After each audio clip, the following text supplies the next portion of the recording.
They told us the enemy plane was a myth, that no German fighter could turn like that, climb like that, kill like that. Then one morning in June 1943, a Focke-Wulf 190 landed on British soil with its engine still warm, and everything we thought we knew about survival became a lie. The fog hung low over RAF Pembrey that morning, heavy, silent, the kind of silence that makes your chest feel tight.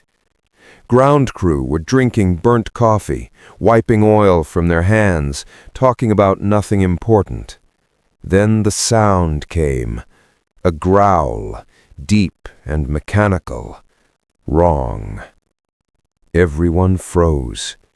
It wasn't the familiar hum of a Spitfire or the raspy cough of a hurricane. This was something else, something German.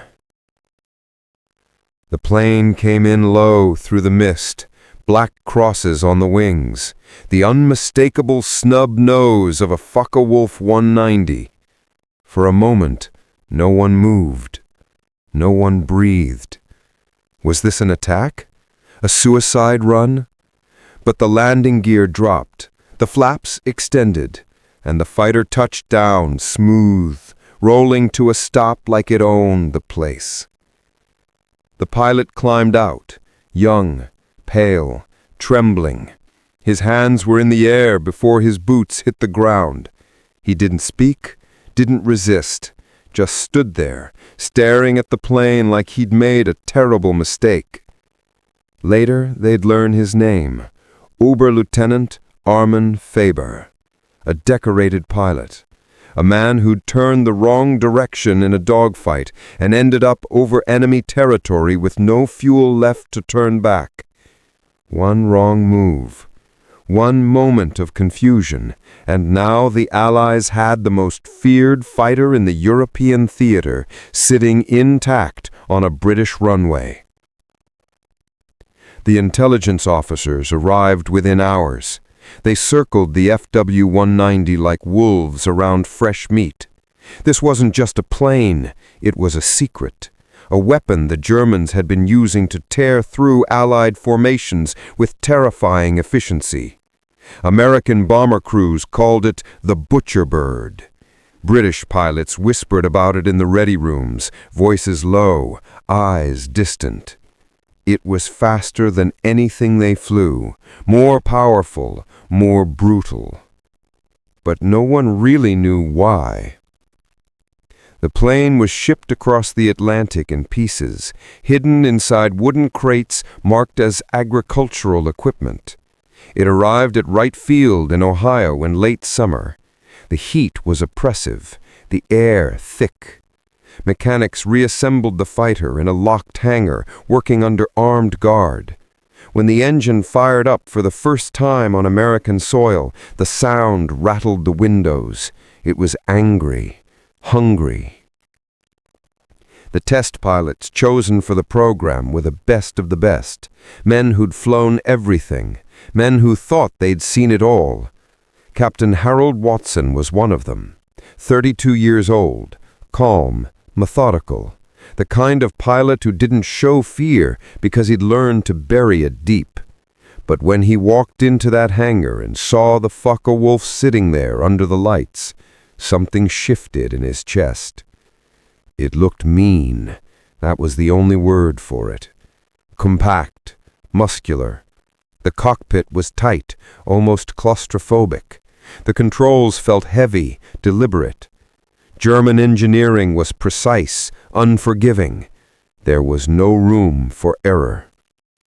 Watson strapped in, ran through the checklist, and signaled the ground crew. The BMW radial engine roared to life, shaking the airframe. He could feel the power in his bones. The first flight was supposed to be cautious, basic maneuvers, get a feel for the aircraft. But within minutes, Watson realized something that made his stomach drop. This plane didn't just fly, it dominated. The roll rate was astonishing, the acceleration brutal. In a turn, it held energy like nothing he'd ever experienced. American fighters bled speed and tight maneuvers. The FW-190 didn't. It stayed fast, stayed lethal. He pushed the stick forward, diving hard. The engine screamed. The airframe stayed solid. No flutter, no shake, just pure, controlled violence. He pulled back, climbing vertical, and the plane responded instantly. No lag, no hesitation. It was like flying a predator. Back on the ground, Watson sat in the cockpit for a long time after shutdown. His hands were still gripping the stick. His heart was pounding. The other pilots surrounded the plane, asking questions, wanting details, but Watson just stared straight ahead, his jaw tight. One of the younger pilots laughed, trying to break the tension. "So, what's it like?" Watson didn't smile. He looked up, his eyes dark and serious. "It's better than ours." The words hung in the air like a death sentence. Better, faster, deadlier. For months, Allied pilots had been dying in the skies over Europe, and now they knew why. The Germans weren't just skilled, they had the superior machine. And if Allied pilots kept flying the way they'd been trained, kept fighting the way they'd been taught, they were going to keep dying. The program became classified, top secret. The Focke-Wulf was flown again and again, tested against every American fighter in service. Pilots took notes, engineers measured, tacticians watched, and slowly, painfully, the truth became undeniable. Everything they'd been teaching in flight school was wrong. The dogfighting tactics that worked against Zeros and Messerschmitts were suicide against the FW-190. Turning fights were a trap. Slow climbs were a death sentence. The old rules didn't apply anymore, and if the Allies didn't adapt, the war in the air was going to be lost. But adapting meant admitting failure.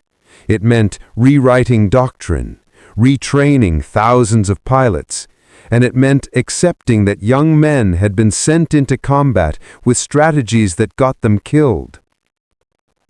Watson flew the Focke-Wulf 17 times. Each flight revealed something new, something terrible. And each time he climbed out of the cockpit, the weight in his chest grew heavier. Because he knew the truth now, and the truth was going to haunt him for the rest of his life. The file landed on the operations desk at 0600 hours. Unmarked manila folder. No classification stamps visible on the outside. But everyone knew what it was. The Focke-Wulf report. 3 months of test flights condensed into 12 pages of brutal honesty. The squadron commander opened it, read the first page, and his face went gray. "We've been teaching them wrong." That was the conclusion buried in technical language and performance charts. Every tactic drilled into American pilots since flight school, every maneuver practiced until it became muscle memory, every instinct honed for survival, all of it was getting men killed against the FW-190. The captured fighter had exposed a terrible truth. The enemy wasn't just skilled, they had the better machine, and American doctrine had failed to account for it. By October 1943, the bomber offensive over Germany was bleeding. 40 aircraft lost on a single mission to Schweinfurt, 60 more the week after. The numbers were unsustainable. The life expectancy of a bomber crew had dropped to 11 missions.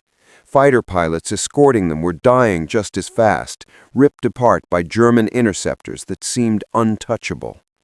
The Focke-Wulf led every attack, punching through American formations like they were made of paper. Something had to change, fast. Captain Watson was pulled from right field and sent to England. They gave him 2 weeks to visit every fighter group in the 8th Air Force. His mission was simple: teach them how to survive. He arrived at the first base on a cold November morning, rain drumming on metal roofs, mud everywhere, the smell of aviation fuel mixing with wet earth. The pilots gathered in a drafty briefing room, young faces lit by a single bulb, cigarette smoke curling toward the ceiling. Watson stood at the front, exhausted, still feeling the vibration of the Focke-Wulf in his bones from the last test flight. He didn't waste time with pleasantries. He clicked on the projector, and a grainy image filled the wall. The FW-190, black crosses stark against camouflage paint. "This will kill you." That's how he started, every time. No introduction, no softening the blow, just the truth delivered flat and cold. The pilots shifted in their seats. Some leaned forward, others crossed their arms, defensive. Watson walked them through it. Performance data, turn rates, climb speeds, roll authority. Every number was worse than what they flew. Every comparison was a gut punch. The P-47 Thunderbolt they trusted? Heavier, slower in a turn, couldn't match the Germans' acceleration below 20,000 feet. The tactics they'd memorized? Suicide. "You cannot dogfight this aircraft," Watson's voice was steady, but there was an edge to it, something darker. "You try to turn with it, you're dead. You try to climb with it, you're dead. You get slow, you're dead." One pilot in the back spoke up, voice tight. "So what do we do? Just run?" Watson stared at him. The room went silent. "No, you think differently. You stop fighting like it's 1918. You use speed, you use altitude, you hit hard and you break off. Boom and zoom. You dictate the engagement, or you die." It wasn't what they wanted to hear. These were fighter pilots, men who'd grown up on stories of dogfights and glory, of circling adversaries until one fell from the sky. What Watson was teaching felt like cowardice, like abandoning everything that made them who they were. But the numbers didn't lie. The reports didn't lie. The empty bunks in their barracks didn't lie. Over the next few weeks, squadrons began implementing the new tactics, not because they wanted to, because they had to. The first missions were rough. Pilots fought their instincts, forced themselves to break away when every fiber of their being wanted to turn and fight. It felt wrong, unnatural. Some men couldn't do it. They pulled into turns anyway, chasing that textbook victory, and they never came back. But others adapted. They learned to use their aircraft's strengths. The P-47 could dive faster than anything in the sky and take brutal punishment. Push the throttle forward, point the nose down, and nothing could catch you. Hit the German from above, rake him with .50 caliber fire, and dive away before he could react. The Focke-Wulf was deadly in a turning fight, but it couldn't follow a Thunderbolt in a screaming vertical dive. The loss rates started to drop. Slowly at first, then faster. Pilots who followed the new tactics came home. Pilots who didn't. It was that simple, that brutal. Within 3 months, the tactical landscape had shifted. The FW-190 was still dangerous, still feared, but it wasn't unstoppable anymore. American pilots had learned to fight it on their terms, not the enemy's. Watson flew the captured Focke-Wulf 37 more times. Each flight revealed new details, new weaknesses. The fighter was magnificent, but it wasn't perfect. Above 25,000 feet, it lost performance. The controls got heavy. The engine labored in the thin air. American fighters, especially the new P-51 Mustangs arriving in theater, owned the high-altitude fight. Pushed the battle up there, and the advantage flipped. But every time Watson climbed out of that German cockpit, something haunted him. The pilots who died before the lessons were learned. The missions flown with bad tactics. The telegrams sent to families who'd never know their sons had been sacrificed to doctrine that didn't work. He carried that weight in silence, buried it deep, focused on the mission, but it never left him. By mid-1944, the air war had turned. American fighters were sweeping German interceptors from the sky. Bombers reached their targets. The tactics born from that captured Focke-Wulf had spread through every combat unit. Lives were being saved. The cost in blood was finally paying dividends. But war doesn't pause for reflection, doesn't stop to let you process what you've learned. Watson kept flying, kept teaching, kept pushing the limits of captured enemy aircraft to find every advantage. And the whole time he knew the truth that no report would ever capture. They'd been lucky. Lucky that Armin Faber made one wrong turn. Lucky that he landed intact. Lucky that the FW-190 fell into their hands when it did. A few months later, and thousands more would have died while commanders argued over doctrine and engineers scratched their heads over performance reports. One mistake, one captured fighter, one test pilot willing to tell the brutal truth. That's what changed the air war. Not heroism, not courage, not superior skill. Just information. Cold, hard data that forced everyone to admit they'd been wrong. And in war, admitting you're wrong fast enough means the difference between victory and annihilation. Watson never spoke much about it after the war. He'd give the occasional interview, answer questions in that careful, measured way of his. But he never talked about the nightmares, never mentioned the faces of pilots he'd briefed who didn't come back. Never shared the guilt that came from knowing the truth too late to save everyone. The captured Focke-Wulf 190 sits in a museum now, quiet, still, a relic of a time when machines and men collided in violence 30,000 feet above the earth. Tourists walk past it, kids take pictures, and almost none of them know the real story.